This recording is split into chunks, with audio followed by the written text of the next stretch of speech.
Hi there. Hi there. This is Deaf to Falls Music again, bringing you honest music reviews from the hills of Eastern Kentucky. I'm new to this thing. This is my third review, and this is obviously the same day. I decided to do them back to back.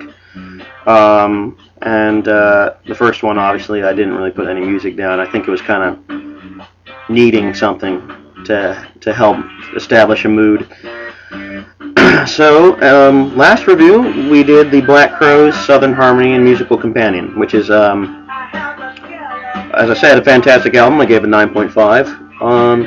And we are continuing the Black Crowes discography with 1994's, by the way, this might shock some people. This is the controversial album cover, by the way. This is 1994's Amorica. Woohoo! Look at that! Isn't that hot? That is one of my all-time favorite album covers, and there was so much controversy at this time for this album, because it's obviously some pubic hair came out, and we were more uptight about sex than blowing some fucker's head open. Personally speaking, and I don't know, this may make me sound like a real homophobic, but I don't give a shit. I'd rather see that than a picture of David Bowie licking his tit or something, I think that is a fantastic album cover. It's just badass. But anyway, enough about the album cover. Let's talk about the fucking music. Holy shit, this album is amazing. The Crowes are already on a streak at this point, with Shake Your Moneymaker and Southern Harmony. But this album, the fucking doors are blown wide open. This is completely like them and completely not unlike them. This is completely unlike them. This is just an incredible album where nothing is what you expect. The band blows the fucking gates open. At this point, the kind of boogie of the Rolling Stones is basically gone. The whole aspect is gone, and the band has turned into this psychedelic, hard rock and jam band. They've really made their own sound at this point, and you can compare them now to the great bands of yesteryear, because they have nailed that sound now. It's not a tribute anymore. These guys are the shit now at this point in their career. Even this song, for Christ's sakes, High Head Blues, is just all over the map. It's got that Santana groove in the beginning, and then it just has this kick-ass chorus that just grabs you by the balls, and then there's this great jam section with Mark Ford really tearing the place up. This album's all over the map. It's got more of a Latin flavor than previous. I think being in San Francisco, Los Angeles, and hearing that kind of flavor of music really inspired them. And at the same time, things are a lot funkier on this album too. I think this kind of weird funkadelic, Parliament funkadelic sound is starting to come in a little bit with songs like A Conspiracy and Part 25. Is it Part 25 or P25? I call it Part 25 London. That's probably the funkiest thing they've done since at that point in their career. And then there's just some great rock and roll songs. I don't think it's just rock and roll at this point. They've got so much going on in these songs. It's all over the map. I don't know how I'm going to be able to describe this in 8 minutes or so. Cursed Diamond is playing, and it's really the band. It's really the Black Crowes attempting something as powerful as Led Zeppelin did back in the day. This is like something you hear off Physical Graffiti.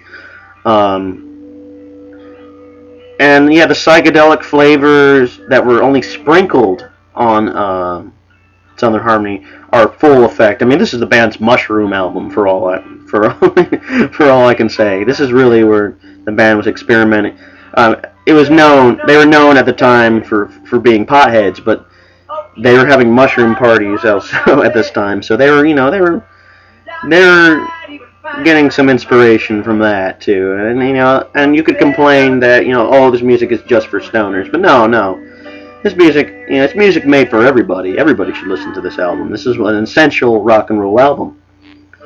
And it's also got a country rock vibe too. There's a little more country sound coming into this album, with Wiser Time especially, which is one of the best songs the Crowes have penned. It's got this Flying Burrito Brothers, Graham Parsons vibe with the pedal steel and, you know, this kind of rolling, scenic view. They were really into music. At this point, the music had more of a panorama feel to it. Southern Harmony and Shake Your Money Maker were like, you know, kind of rocking, you know, Friday night out in the club kind of albums. But this one was more like expanding your mind, expanding your vision kind of album. It's a real personal album. It's a dark album. It's an angry album, because, you know, they're getting tired of being compared to the fucking Rolling Stones and the Faces all the time, you know, constantly in their faces, and they're just like, you know what, fuck you guys. We're gonna make our own thing. We're gonna show you guys that we're more than just, you know, rip-offs. We got our own fucking sound, we got our own fucking influences, and we're gonna make an album that's an artistic statement and a personal statement, and you critics can go fuck yourselves.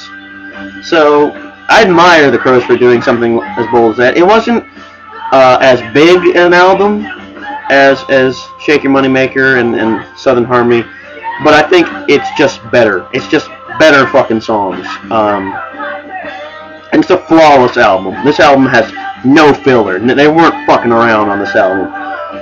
Every song is strong, it's soulful, it's powerful. Yeah, even the ballads, even like a little blues ditty like Downtown Money Waster has a certain menace and darkness to it. You know, you got your 38 in your Book of Revelations. I got a 44 and Loads of Temptation. I mean, that's darkness right there. That's gritty.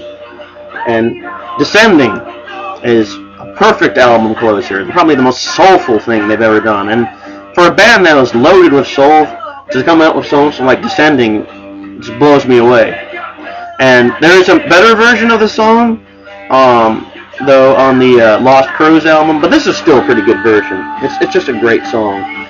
And the Ballad in Urgency Wiser Times segue, it's just so fucking trippy.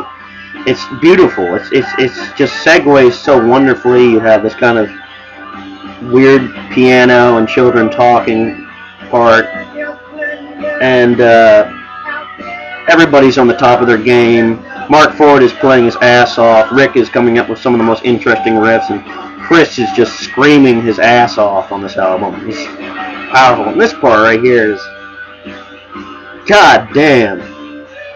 It's musical enlightenment is what it is. So, all in all, let's see. Originality, hell fucking yes. This album is beyond anything that was released in '94. There was some psychedelic rock going on with Smashing Pumpkins maybe, but nobody was doing stuff like this, where it just once again, it's a band that's completely away from everybody. I love that part. It's a band that was completely away from the norm, and the flow is fantastic. Every song just pours into the next one, and it's just right. You know, kick-ass rock songs, and then these kind of creeping love songs, and then country rock and sweet piano ballads. It's wonderful. So, what can I say? This one is my favorite Crowes album. 10 out of 10. Anyway, this has been Deaf to False Music. I hope you enjoyed this review, and I'm going to leave you with Cursed Diamond. Rock and roll.